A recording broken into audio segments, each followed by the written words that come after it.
نو نن سبا به څنګه د زنانو د پاره په کلاو مخ او بے پردې حالت کې په بازارو کې او مارکیټو کې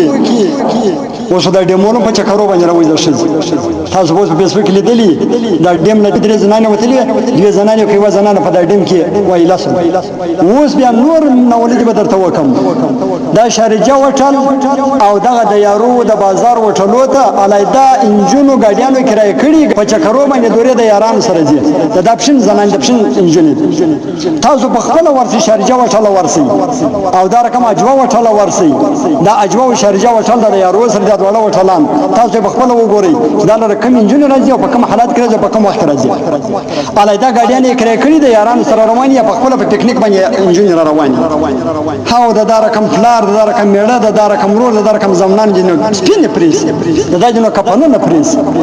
چې د دې شځه او د دې لونه په اجوا او په شارجه او ټلو کې ګرځي یا پر ډیمو باندې ګرځي په چکرو باندې او دې بیا غیرت په کورو کې ناز سکه زمنه کګاو لاړو ها زموږ هغه برته ور خلک ولاړو زموږ هغه جوړ ور خلک ولاړو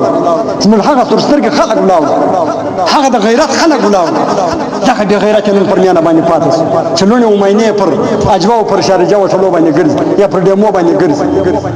الله دې فضل او کرم را باندې وکړي نن سبا به څنګه د زنانو د فاره په کلاو مخ او په پردګي حالت کې په بازارو په مارکیټو او په ډیمو پر وټلو پر چکرو وهلو باندې اجازه نه مده دي پر څنګه اجازه دي حالانکه دا د فتنې ډک دور دی او په هر کوڅه کې د ځوانانو او پیغلو د دلګي ماحول دی او هر طرف ته بیا حیايي ده لہذا د زنانو د فاره په کورو کې په پرده کې اوسېدل هلته عبادت کول ډیر بهترین عمل دی دا غرنګ نو